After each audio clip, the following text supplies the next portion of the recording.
All right, Larry Krueger here from the Pig and a Pickle Krug Show on a Saturday as we break down a little 49ers through the first 3 days of training camp. And of course, we're brought to you by Pig and a Pickle, the best barbecue in all of Northern California. Check them out. They're in Emeryville. They're in Corte Madera. They're open 7 days a week from 11 a.m. till 8 p.m. or until they run out. We're also brought to you by Sharp Corner Sports Cards and Collectibles.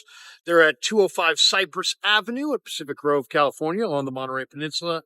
Thanks to my good friend Anthony Catania. He's at 831-521-5264.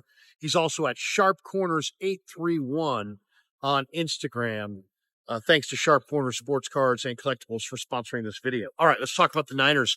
What we saw in the first 3 days of training camp, a lot of good stuff, I thought. A lot of good stuff for the 49ers. Let's start. We'll just go right through the roster, top to bottom. Brock Purdy had 2 great days and then wasn't there for that third day. And I don't know, he was given a personal day off, so I don't know what his personal deal was. But I'll tell you, he deserved that third day off because he looked great in the first 2 days.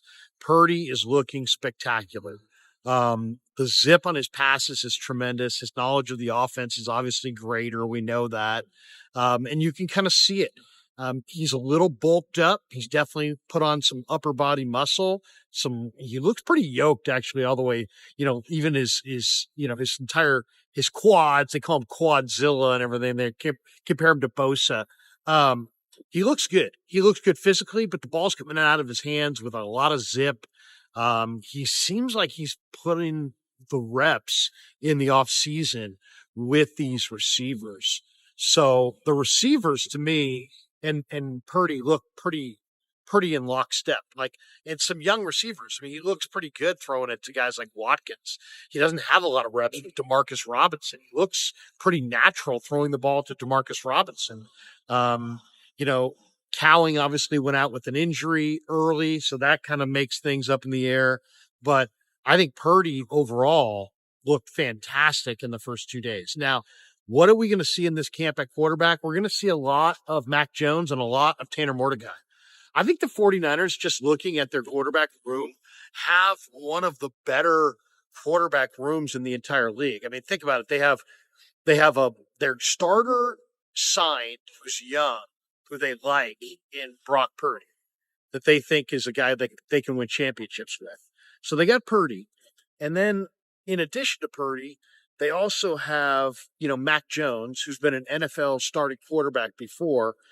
And then you have Tanner Mordecai, who's very, very athletic, incredible speed, and got terrific arm strength. And then you have Curtis Rourke, who you're just kind of packaging for 2026. And he's the future, maybe in some regards. I mean, obviously they think Purdy's the future, but they've got high hopes for Rourke. So it's a good quarterback room. I mean, it really is. I mean, I dare you to find 4 quarterbacks that have more of a future in any team's quarterback room than what the Niners have right now. It's a good group. It really is.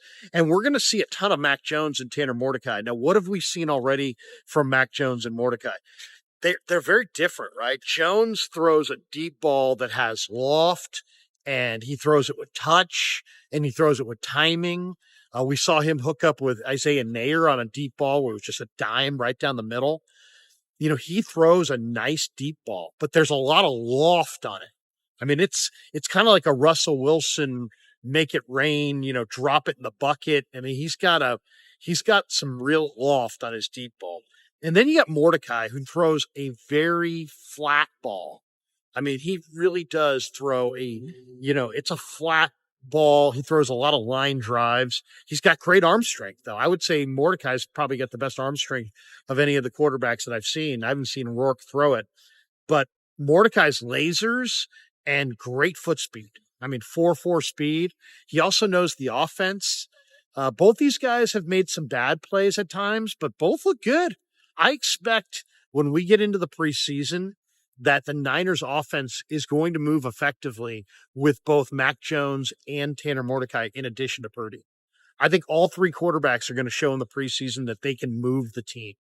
I think the Niners are going to have teams knocking at their door if for whatever reason Mordecai's really good. It beats out Mac Jones. I think Mac Jones is going to play well enough in this offense to have teams calling for him. So it's going to be a very interesting late summer at the cut down. It could be very humdrum, right? Rourke could go to the IR or whatever list he's going to be on. They're going to give him a redshirt year. Purdy's the obvious starter. Mac Jones, let's say, is the obvious number 2, and Mordecai's the obvious number 3. And the Niners, I think, would go with 3 quarterbacks on their active roster. So there may not be a lot of drama at the cut down, but I think that's going to be a really good competition all summer between Mac Jones and Tanner Mordecai. And I thought both looked good in this first 3 days. The running back room, it's a deep group of runners. CMC to me looks a little thicker, a little bulkier, and a little slower. I thought he looked really good in the OTAs, but it looks like he looks thick. He looks bulkier. To me, he looks a little stiffer and a little slower from the OTAs. I don't know why that is, but he just looks pretty muscle bound. But I'll tell you, it's a good room.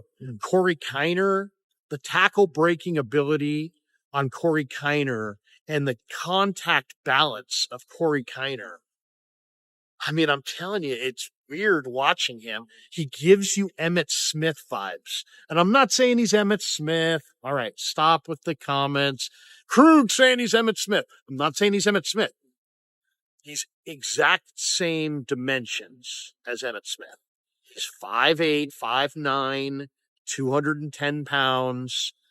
And Emmitt Smith had crazy contact balance and unbelievable power and leg drive. I see a lot of the same traits with Corey Kiner. He had really good numbers. If you look at college football last year, the Niners got a major steal in Corey Kiner. I mean, I'm going to be, I'm not sure if I'm the first to say it, but I'm going to say it. Corey Kiner looks good. I mean, the job of a running back, what makes a running back a good running back? Contact balance and being able to run through arm tackles. And that's what this guy has. This guy has contact balance for days, man. I love me some Corey Kiner. He's fantastic. Jordan James is quick and shifty. Another guy he's never fumbled in college, not even once at Oregon, never fumbled. But he's quick and shifty. You can see that. He didn't run a great 40 time, but he's quick and shifty. Correndo is a home run hitter. And to me, it's like number one thing. If I was talking to Kyle Shanahan, number one thing to do on his to-do list this summer, get Correndo and turn him into the next great player in the NFL. I mean, Isaac Correndo is big enough and fast enough and strong enough and good enough to be great in the NFL. He just needs the ball. Get this guy the ball. You don't have Ayuk, throw him the ball. Flex him out. Use him as a wide receiver if you have to. He was a high school wide receiver. Correndo is an amazing athlete. I mean, just so big, so fast. He stands out. He really does. So it's a good room. Taylor looks pretty good. He's the special teamer. Juice, is hanging on, as the fullback. But, CMC looked bulkier, thicker, and slower. That wasn't good. But Kiner, the contact balance of Kiner and the shiftiness of James and the speed of Correndo make this an exciting room. Bobby T told me a month ago, he said, don't judge the backs till we put the pads on. So I'll listen to Bobby T. And, a lot of this is just, all under the overarching point of a lot of this doesn't matter without pads. But I'm giving you what happened in the first 3 days, no matter what, and my thoughts on it. But let's see what the backs look like when the pads come on. I think Kiner is going to look special. And James looked really quick. And Correndo is unbelievably fast. Those 3 guys, I think, are going to be part of this team this year on a real level. I don't think it's going to be like the CMC show and then everybody else just sitting around twiddling their thumbs. I think that's the past. I think Kiner, James, and Correndo see the field this year. Okay, let's move to tight end. Kittle's your one, obviously. They brought in Farrell. Farrell's a big, tall guy. He's been, he's the number 2 tight end. But, it looked like a 4-person battle for that third spot between Pline, Willis, Dwelly, and Tongus. But I'll say this, after just watching 3 days, now no pads, but 3 days of football, to me, it's Pline versus Willis for the third job. And Dwelly looks horrible to me. Dwelly looks so much slower than when he was with the Niners just a couple of years ago. I don't know what's happened. He's thickened. He's had injuries. I don't know, but he just doesn't look right at all to me. He looks slow and old. And Ross, if you're watching this, sorry, but that's the truth. Tongus looks pretty good, but he's younger, obviously. He's a good receiver. But I think Pline looks amazing. I mean, you're talking about 6'6", 6'7". He trained with Kittle in the offseason. Mason Pline against Braden Willis. Willis looks good too. He made a number of plays in this third practice where he's just catching the ball. Willis has got talent. The Niners don't tell us anymore who their gold helmet designations are, but when they did, Willis was one of them. So they loved Willis at Oklahoma. They had huge high hopes for him. He's kind of an H-back, fullback. He's not really a tight end. He's not really big enough to be a blocking tight end. But Mason Pline against Braden Willis is going to be the battle this summer for that third tight end spot. Mark it down. The most interesting position, and the position that we can probably talk the most about, is wide receiver. The wide receiver room is in a state of flux, right? You've got Ayuk, who's obviously your number one. He's out. Then you got Jennings, who is your new number one, and he's not holding out. He's there in camp, and Jennings is in great shape and again looks great. I mean, I give Jennings credit, man.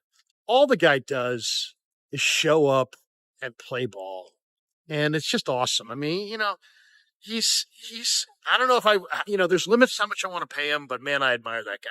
He shows up and he plays ball. He showed up this summer. He's in great shape. He's in terrific shape. Then you got Pearsall. Pearsall's working on a side field for the first 3 days, but I'll tell you right now, guys, he's in terrific shape. He looks bigger, stronger, and faster than a year ago. I'm expecting Pearsall to look like a whole lot when he debuts tomorrow. He's been on a side field. Obviously, he's got to prove that he's durable, but he looks good. I would say Pearsall physically looks bigger, stronger, faster. No doubt about that. Cowing looked great, but now he's got the hamstring injury, and he may be out for the entire preseason. So we haven't seen him. Watkins is a rookie, and like all rookies, he has his moments, but he's got 4.37 speed. He played in the SEC. He's going to make the team. I really like what Jordan Watkins brings, and he looks comfortable as Junior Bergen looked as a punt returner. Catching those punts off the jugs machine. I was watching that intently yesterday. Neither guy, Watkins nor Bergen, juggled. These guys have very good hands. So Watkins, I think, is a pretty reliable catcher of the football as a punt returner. I'm looking for him to maybe contribute there to start. But it's a good group. I mean, it really is. I mean, I don't know what Ayuk's going to be. But because Ayuk's had a major injury. Who knows how he comes off that thing. But you got Jennings, Pearsall, Watkins. And I'll say it right now, Demarcus Robinson has been the revelation of the first 3 days. He looks like he's going to be the best receiver on the team this year. I don't know that he's going to be the best receiver on the team this year, but he looks like he's going to be the best receiver on the team. He catches everything.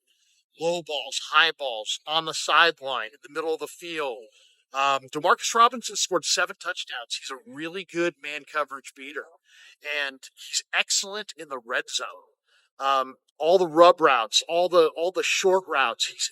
There's no wasted steps. He understands body placement, hand placement, how to beat his man. We're talking about a guy with ordinary speed. This guy ran 4.59, 4.61 coming out of the combine. He's not fast. Yet if he had been a Niner last year, would have been second to Kittle in total touchdowns. And he wasn't like he was the guy in LA, right? I mean, Cooper Kupp, Puka Nacua, Kyron Williams, those were the guys. They weren't trying to get the ball to Robinson, but Robinson is legit. And he's going to be really good. I'm going to say it right now. He's going to be the Niners' number one receiver this year. I think he'll be the number one receiver over Jennings, over Pearsall, over Cowing, over Watkins, over Ayuk when he comes back, over all of them.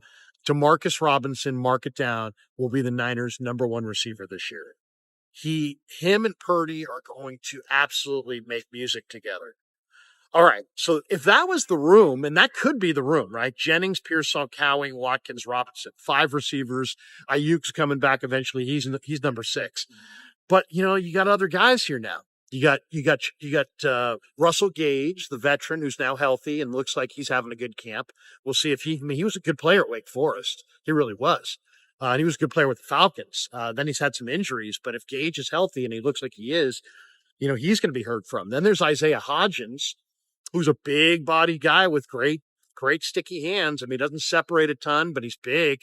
And he can do it in the red zone. Local guy from Berean High School in Walnut Creek. Really like Hodgins' talent. He's got talent. Then there's Junior Bergen. And Bergen, I thought, was impressive in this third practice. If you watch the way he catches the ball as a receiver and some of the routes that they're running, he looks really natural plucking it. So, and he's got high standards for himself. I'm really eager to see what Junior Bergen looks like in the preseason. All right, and I've saved the best for last. Isaiah Neyor. Oh my God. I mean, this guy.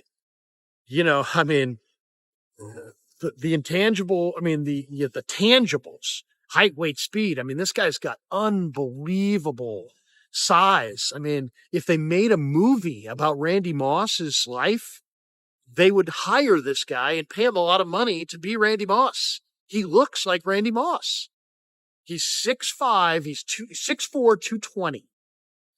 It's a big receiver, but he runs 4.4 flat.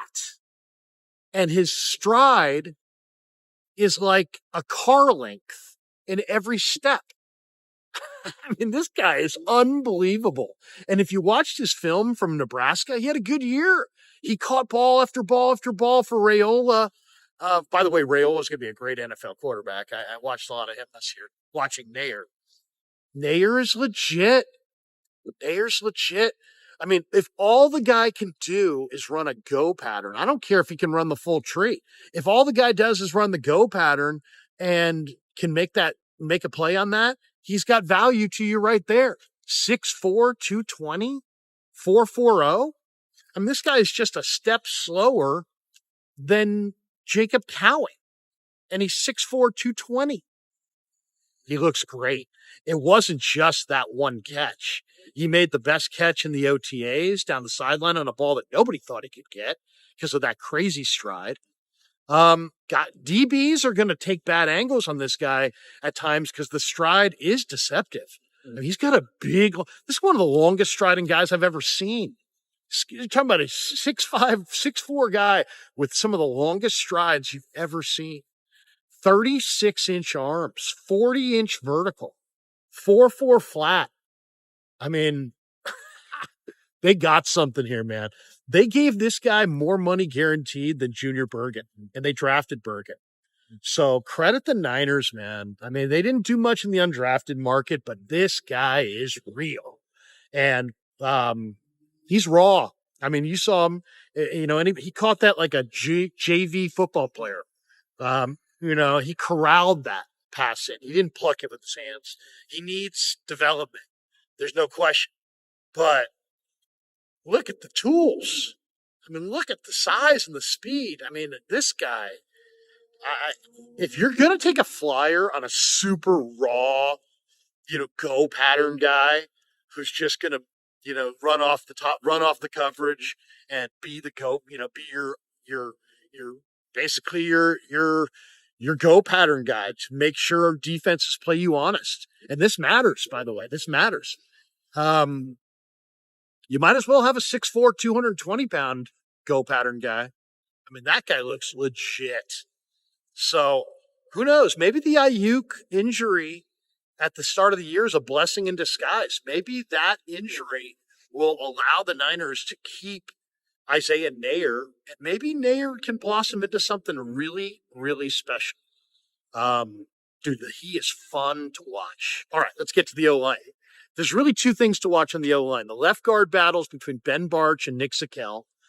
maybe Connor Colby and Drew Moss could get in there later in the summer, but it's really between Barch and Zakel.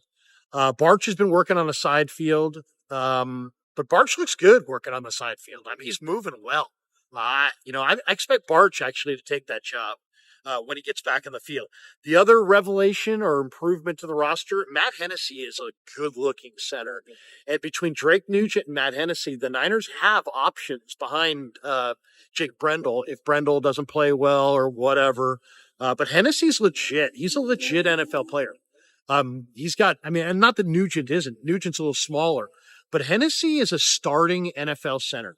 So the Niners actually have, pretty good depth here. They're fortified behind Brendel. They didn't have Hennessy until late in the year. Hennessy looks good. And then the other competition is for that third tackle job, and it's between Austin Pleasant, Spencer Burford, and Andre Dillard. Dillard hasn't gotten out there, so right now it's between Pleasant and Burford. That's going to be really interesting to watch because Burford has been with this team for a while. He's got a lot of talent, and yet Pleasance is 6'6", 330, and fast, and looks really good, and is kind of coming into his own. And then, of course, the kicker competition, I would give Jake Moody in the first 3 days the slight edge over Greg Joseph. It's been close, but Moody's made a few more than Joseph thus far.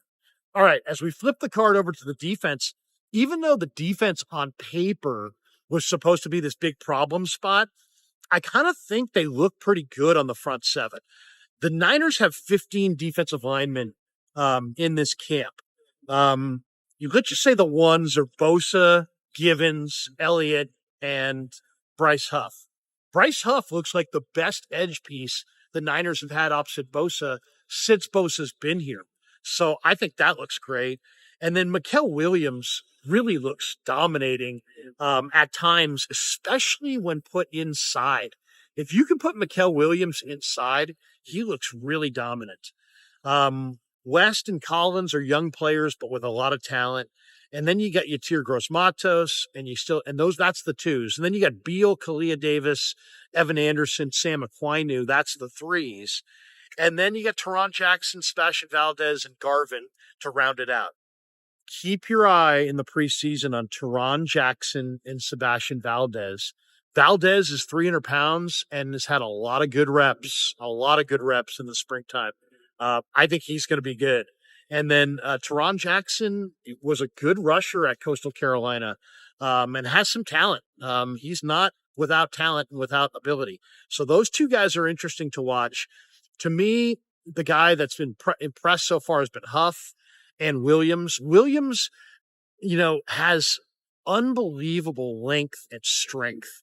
And he's going to be a real problem for offensive tackles, even without an array of moves, because he can long arm you, and he could do a few things off of that long arm move, which is not really a move. It's just like, hey, I'm coming out of my stance and I'm going to extend. He's really has some dominating traits. He's going to get stonewalled a lot by the better tackles, but inside in like their NASCAR package with Kalia Davis potentially inside with Bosa and Huff outside, that could potentially be a really very explosive NASCAR pass rush package. So look for that.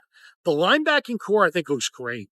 Warner, obviously is Warner, and he still is at a top level. Winters had a pick. Nick Martin looks fantastic. He tagged off on a few runs in the last practice.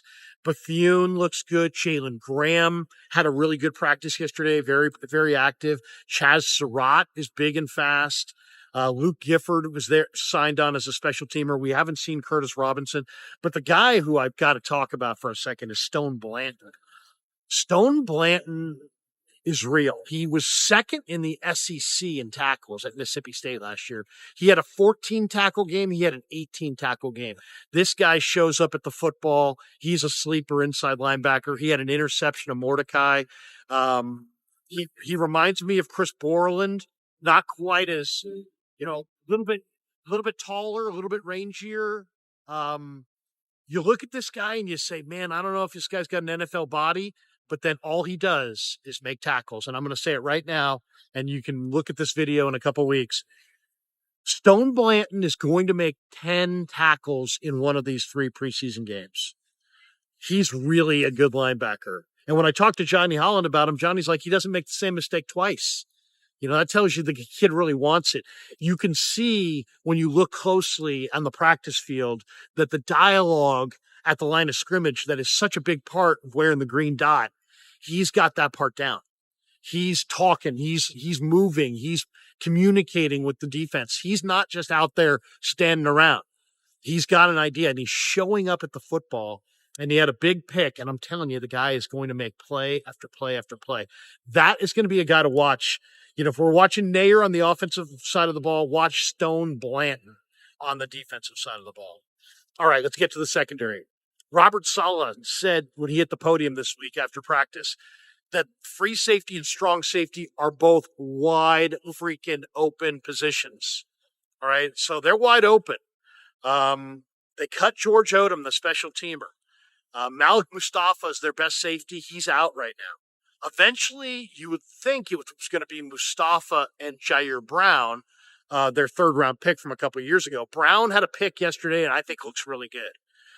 Pinnock looks really good as a blitzer. He's got a lot of talent. I think he's going to be the starting free safety. If you said who's going to be week 1 starters, I think it's going to be Jair Brown and Jason Pinnock. But Richie Grant has looked good. Marquise Siegel with his 4.37 speed and his great coverage ability, I think is the long-term answer at free safety. And then you've also got Jalen Mahoney in year 2 out of Vanderbilt. So you have no George Odom. It's wide open at safety. And I think, as I said, I think Mustafa will not be ready for week 1. So I like Pinnock to be the starter opposite Jair Brown. But Richie Grant looks like he can start, and Marquise Siegel looks like he can start. So it's wide open, but it's not a position that is talentless. There's some good talent at safety. Hopefully they can stay injury-free because there's not tremendous depth, but especially with the injury to Mustafa already. But there's some good players there. Pinnock is a good player for sure. I think Grant was a good addition for sure. All right, let's get to corner. Your top 3 corners are Demo Lenore, Renardo Green, and Upton Stout. Those are going to be your top 3 corners. And they look good.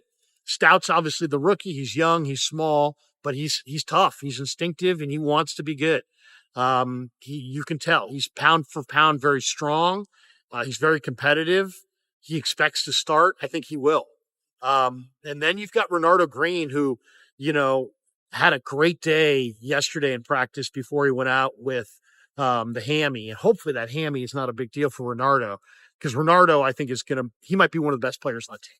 Let's be honest. I think Renardo is going to be one of the best corners in football. He's tremendous. He's got great instincts for the position. He's got enough speed. He's got enough coverage ability. He's got talent. Renardo's big time. And then Demo is a really good player as well. So those are your top 3 corners. This whole camp is about who's corner 4 and 5 and maybe 6. And Terrell Luter Jr., the third-year corner from South Alabama, I think has looked good. He's first on the practice field. He's had a number of PBUs. Luter's got length. He's got athleticism. He can play man coverage. He looks good.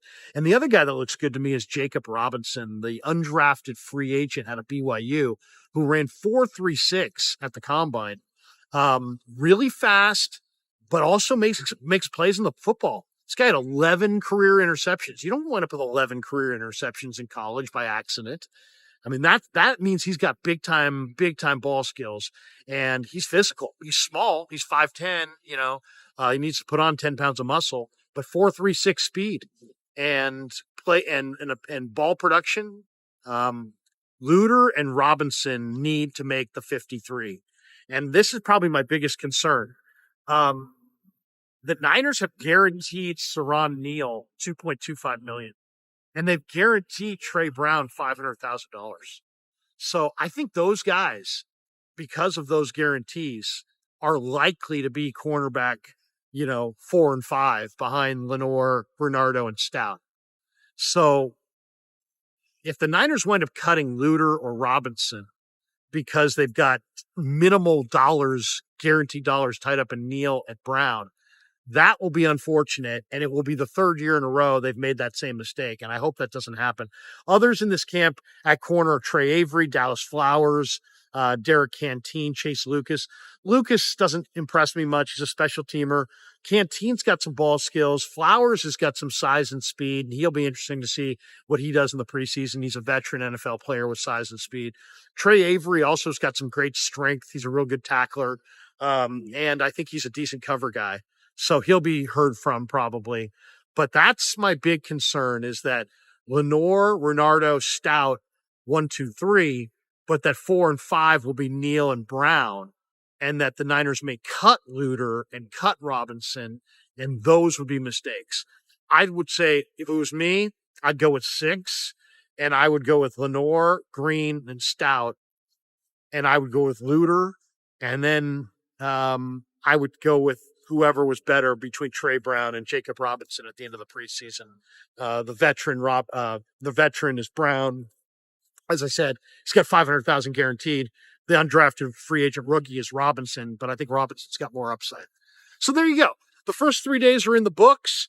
A lot of good, not a lot of bad. There wasn't a lot of injuries, nothing there. I mean, you had the Cowing hamstring pull. That's not good. And you've got the Renardo Green hamstring pull. That's not good. But other than those 2 hamstring pulls, and hopefully neither serious, wasn't a lot of negative on the first 3 days. Purdy looks fantastic. That's probably the best news. Isaiah Neyor is absolutely the reason that I drive to Santa Clara every day because I want to see what this guy's going to do next. Stone Blanton is real. These young DBs are going to be really fun to watch, and the young D linemen are going to be fun to watch. So a lot of good stuff in Ninerland. Hope you enjoyed the recap video. 3 days in the books. Taking the off day, hitting Costco today. Going to go check out the Giants and the Mets tonight up in the Cambiar Suite. Other than that, just chilling on the weekend.